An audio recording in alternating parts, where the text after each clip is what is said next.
विघ्नहर्ता श्री गणेशा, श्री गणेशा, श्री गणेशा। मैं यहाँ देवराज इंद्र होने के नाते नहीं, आपके मित्र के रूप में उपस्थित हुआ। आज आपकी मित्रता की परीक्षा है कामदेव। तारकासुर संपूर्ण सृष्टि के लिए एक संकट तो बन ही गया था, उससे भी बड़ा एक महासंकट तो देवराज इंद्र अब स्वयं उत्पन्न करने जा रहे थे। अब एक और जहाँ सभी देवताओं को माता पार्वती और महादेव के पुनर्मिलन की प्रतीक्षा थी, वहीं दूसरी ओर अट्टासुर, जिसे माता आदिशक्ति के जन्म के बारे में ज्ञात हो चुका था, वो अब उसकी सूचना किसी भी प्रकार से तारकासुर तक पहुंचाना चाहता था। आदिशक्ति, अब वो समय दूर नहीं जब मैं महाराज तारकासुर के समक्ष प्रस्तुत होकर उन्हें आपकी सूचना दूंगा, और तब आप सुरक्षित नहीं रहेंगी। आपका अंत समय अब निकट है, क्योंकि मेरे स्वामी आपको कदापि जीवित नहीं रहने देंगे।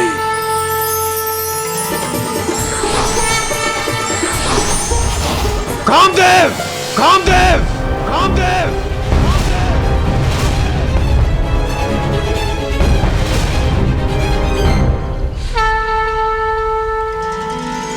प्रणाम देवराज इंद्र।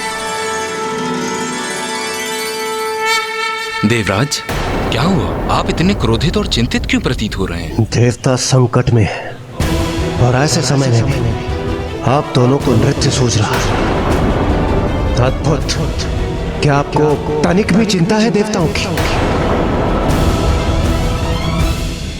देवराज, ऐसा नहीं है कि हमें देवताओं की चिंता नहीं है, किंतु हम दोनों का अस्तित्व ना सिर्फ देवताओं के लिए है, अपितु संसार के संपूर्ण प्राणियों के लिए भी है। हमारे नृत्य संगीत से ही संसार भर में कामनाओं का विस्तार होता है, और संसार के समस्त प्राणी अपने काम के वशीभूत होकर अपनी प्रजनन क्रिया को संपन्न करते हैं, और इसी प्रकार संसार का चक्र आगे बढ़ता है।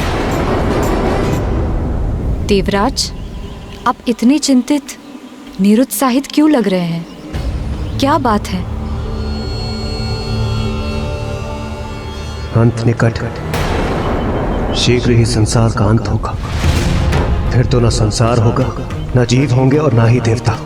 देवराज, ये आप क्या कह रहे हैं? संसार नष्ट होने वाला है? मैं कुछ समझा नहीं।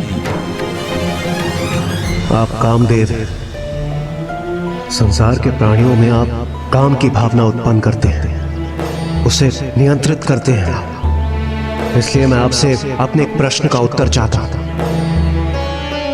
जहां पर काम की भावना की अत्यंत आवश्यकता है, वहां विरक्ति का भाव क्यों? यदि महादेव और माता पार्वती का विवाह होगा, तभी तो उन्हें पुत्र रत्न की प्राप्ति होगी, और वही महादेव का पुत्र तारकासुर का अंत करेगा। और हम सभी कितने समय से इस क्षण की प्रतीक्षा कर रहे हैं, किंतु महादेव तो माता पार्वती की ओर देखते भी नहीं। वो तो सांसारिक भावनाओं का तज कर अत्यंत गहन ध्यान में विलीन है। इस प्रकार महादेव और माता पार्वती का विवाह कैसे संपन्न होगा? इसलिए अब आपको कुछ करना ही होगा। कामदेव, आप ही बताइए, मेरे मुख से ये चिंता सुनकर क्या आपको अभी भी विश्वास है कि आप अपना कर्तव्य पूर्ण रूप से निभा रहे हैं? कामदेव, आपको महादेव के भीतर काम और आकर्षण जागृत करना ही होगा। काम और आकर्षण जागृत करना ही होगा। काम और आकर्षण जागृत करना ही होगा।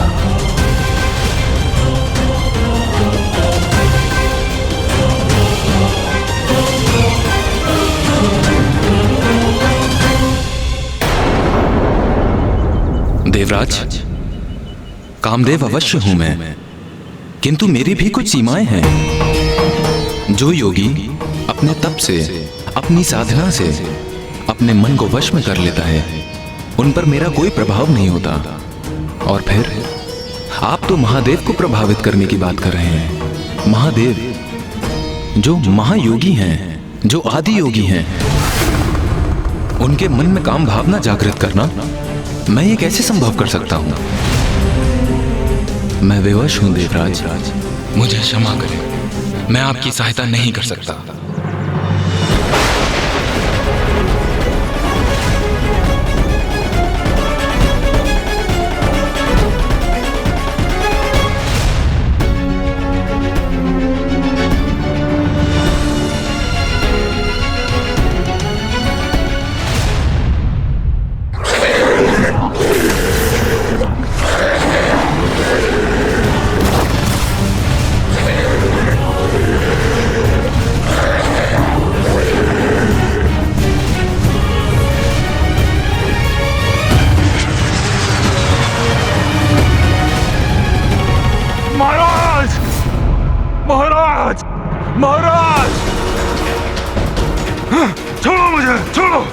कौन है ये भिक्षुक?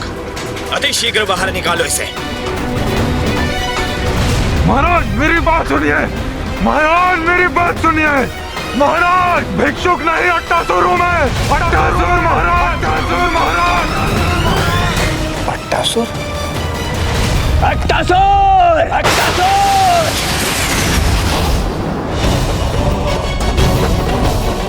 रुको!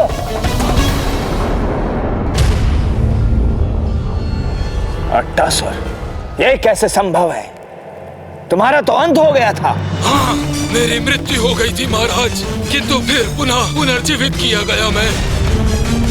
किंतु मरे हुए को कौन जीवित करता है मूर्ख? महाराज देवी आदिशक्ति, देवी आदिशक्ति, देवी आदिशक्ति। हाँ महाराज, और देवी आदि शक्ति का जन्म हो चुका है, वो भी एक मानव रूप में। अब तो वो 16 वर्ष की आयु भी प्राप्त कर चुकी है। आप सावधान हो जाइए महाराज, शीघ्र उन देविका को छुपाएं।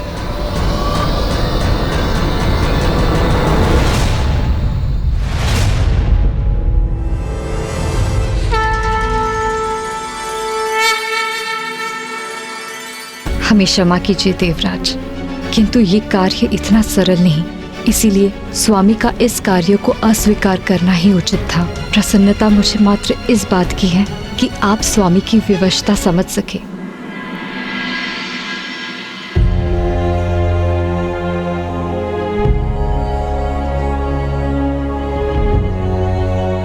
दाता की परीक्षा दुर्भिक्ष में, और एक शूरवीर की परीक्षा रणभूमि में, एक मित्र की परीक्षा आपत्ति के समय में, और एक स्त्री की परीक्षा उसके पति के असमर्थ होने में ही होती है।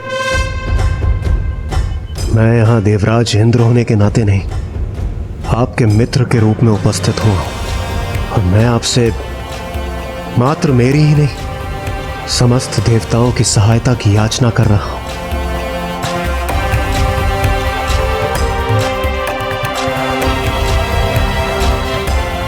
आज आपकी मित्रता की परीक्षा है कामदेव।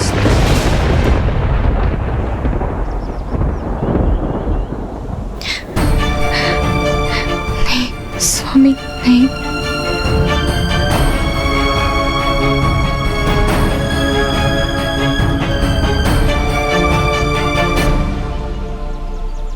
मित्र इंद्रदेव, यदि मैं समर्थ होता तो मैं आपकी सहायता अवश्य करता।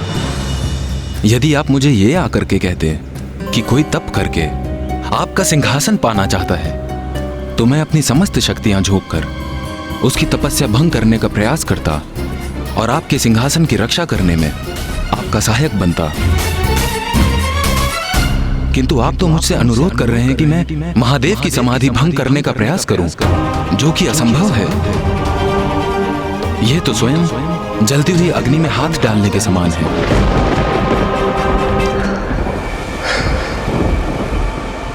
मुझे ज्ञात है कामदेव, मैं आपको वो कार्य करने के लिए कह रहा हूं जो असंभव है, किंतु इस असंभव को संभव करने से ही देवताओं की रक्षा संभव है। क्योंकि ताड़कासुर का अंत महादेव और माता पार्वती का वो पुत्र करेगा जिसका जन्म महादेव के भीतर माता पार्वती के प्रति उत्पन्न होने वाले काम भाव से होगा। और ये कार्य आपकी सहायता के बिना सर्वथा असंभव है। धृष्टता क्षमा कीजिए देवराज, परंतु आप ये समझने में असमर्थ क्यों है कि महादेव महायोगी हैं, माता पार्वती उनके निकट है, फिर भी उन्हें उनकी उपस्थिति का आभास भी नहीं हो रहा, अर्थात उन्हें अपने भावनाओं पर पूर्ण नियंत्रण है। ऐसी अवस्था में स्वामी का सर्वाधिक शक्तिशाली बाण भी महादेव को प्रभावित नहीं कर सकेगा। आप मित्रता और धन परायणता की गुहार लगा रहे हैं, परंतु महादेव पर बाण तो मेरे पति को साधना है। यदि महादेव पर उस बाण का कोई प्रभाव नहीं हुआ तो, और महादेव का क्रोध जागृत हो गया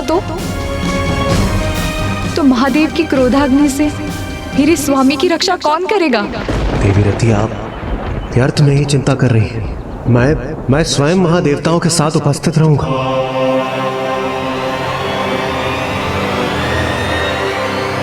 मेरा विश्वास कीजिए, कामदेव को कोई हानि नहीं होगी।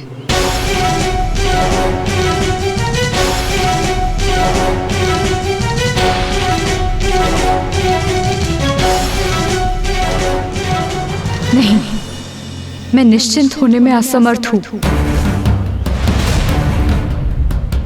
ये तो स्त्री स्वभाव के अनुरूप है। नारी सदा पुरुष को दुर्बल ही बनाती है। देवी रति का व्यर्थ का भय और उनकी आशंका मेरी योजना में बाधा उत्पन्न कर रही है। नहीं, मुझे किसी अन्य युक्ति से उनके इस भय को दूर करना ही होगा।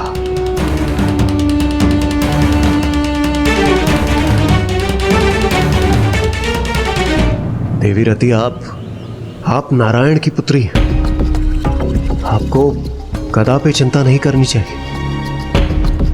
और वैसे भी आपको चिंता, आशंका, ऐसे भाव कदापि शोभा नहीं देते।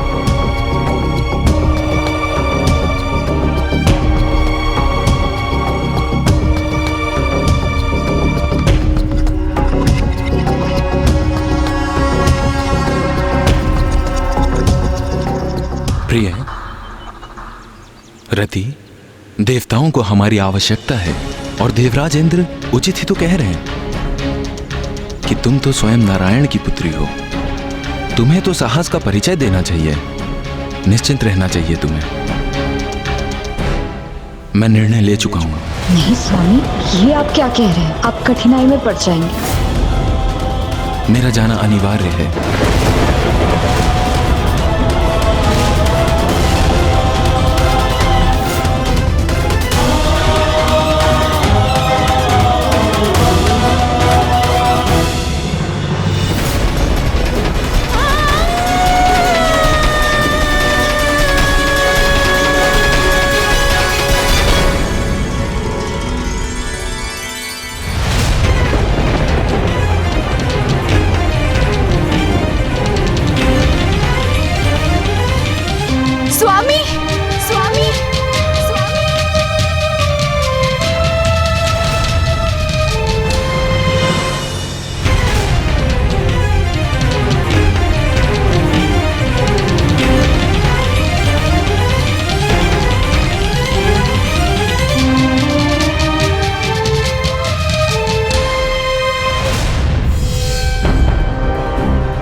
स्वामी, आपने मेरा श्रृंगार पूर्ण रूप से संपन्न नहीं किया।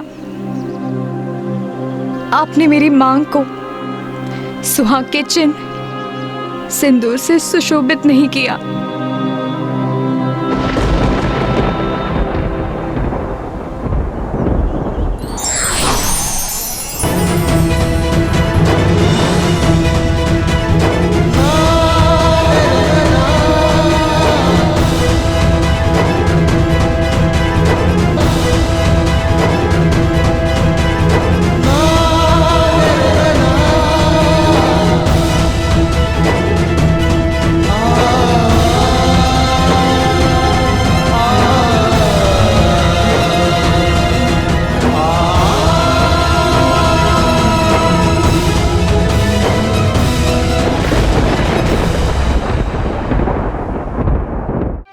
एक ओर देवराज ने कामदेव को मना लिया था, किंतु दूसरी ओर वो अट्टासुर तारकासुर का विश्वास अभी तक प्राप्त नहीं कर सका था। किंतु ब्राह्मण देवता अट्टासुर तारकासुर के भवन में प्रवेश कर माता आदिशक्ति के मनुष्य योनि में जन्म लेने की घोषणा तो कर चुका था ना? ये तो सत्य है महाराज, किंतु तारकासुर इतनी सरलता से इस सत्य को कहां स्वीकार करने वाला था?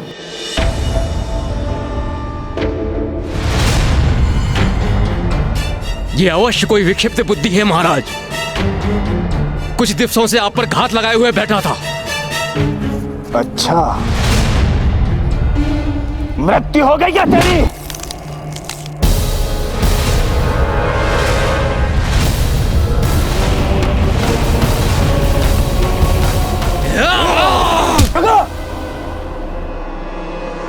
मेरा विश्वास कीजिए महाराज, मेरा विश्वास कीजिए। वो जन्म ले चुकी है, एक मानव शरीर में फल फूल रही है महाराज।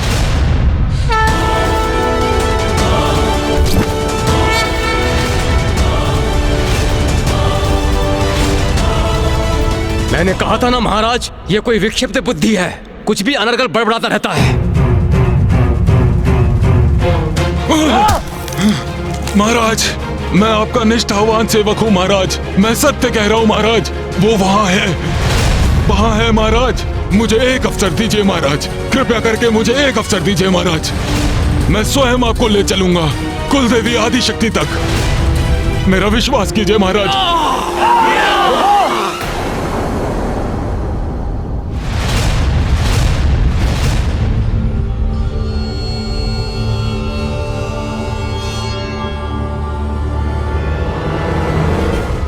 उन्हीं के कारण मेरी मृत्यु हुई है। 16 वर्षों तक मैं मृत्यु पड़ा रहा, उन्हीं के कारण जीवन प्राप्त हुआ है।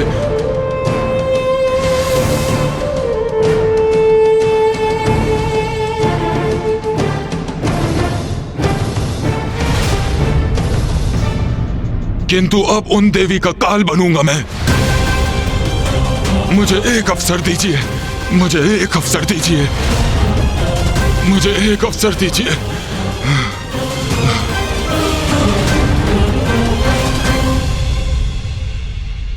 वैद्य के पास ले जाओ इसे, चिकित्सा कराओ इसकी। चिकित्सा इसकी? क्यों महाराज? यदि मान भी ले ये वास्तव में अट्टासुरी है, तो भी इससे हमें क्या लाभ? अवस्था देखी आपने इसकी महाराज। रात्रिसुर, शैलपुत्री का वध करने के निरंतर प्रयास किए हैं मैंने। स्वयं मैंने उसका अंत करने का प्रयास किया, किंतु मैं उसका राजभवन भी नहीं ढूंढ पाया। कहां गया ये राजभवन? किंतु ये अट्टासुर, ये इतनी दृढ़ता से कह रहा है कि इसने शैलपुत्री को अपने नेत्रों से देखा है, और यदि यह सत्य है तो इसका स्वस्थ होना अति आवश्यक है। और उसके उपरांत मैं करूंगा उसका अंत।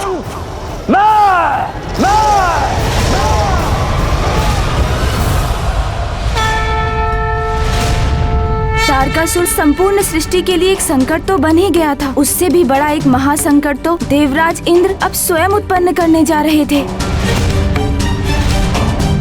इंद्रदेव कामदेव के साथ उसी गुफा की ओर बढ़ रहे थे जहां महादेव समाधि में लीन थे, और संयोगवश वहां एकमात्र माता पार्वती ही महादेव की सेवा हेतु उपस्थित थी।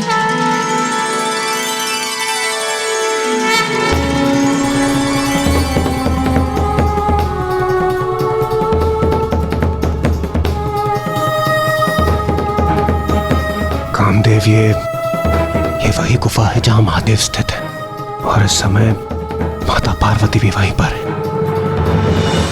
उचित है देवराज, किंतु यहां से गुफा के भीतर तक देख पाने में मैं असमर्थ हूं। हमें और निकट जाना चाहिए।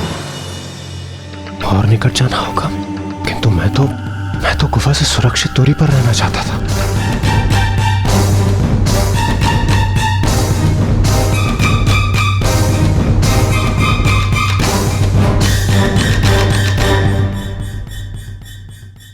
क्या हुआ देवराज? हाँ, कुछ नहीं कामदेव।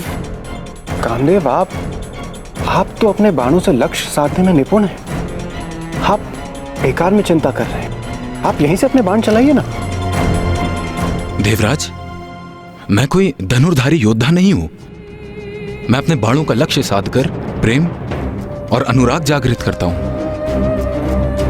इसलिए अनिवार्य यह है कि मेरे बाण जिस पर लक्षित हों उस पर मेरी दृष्टि अवश्य होनी चाहिए। महादेव पर दृष्टि साधे बिना मैं अपना बाण नहीं चला सकता।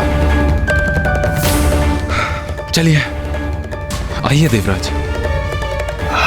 आप उचित कह रहे हैं, किंतु मेरा वहां जाने का क्या औचित्य है? इसलिए आप ही जाइए, मैं यहाँ स्थित रहकर सचेत रहूंगा और इस स्थान की रक्षा करूंगा मैं। मुझे महादेव के समक्ष भेजकर कदाचित देवराज स्वयं सुरक्षित रहना चाहते हैं।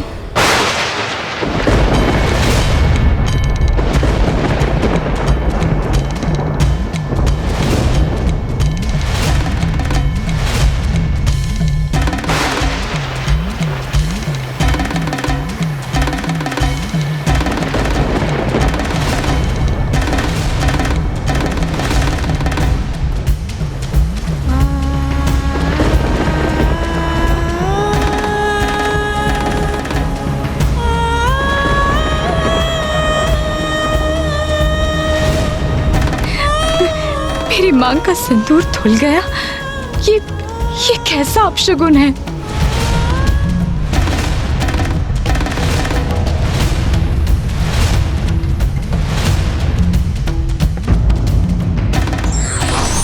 दबाव या भावना में आकर हमें कोई भी निर्णय नहीं लेना चाहिए, अन्यथा वो स्वयं के लिए घातक हो सकता है।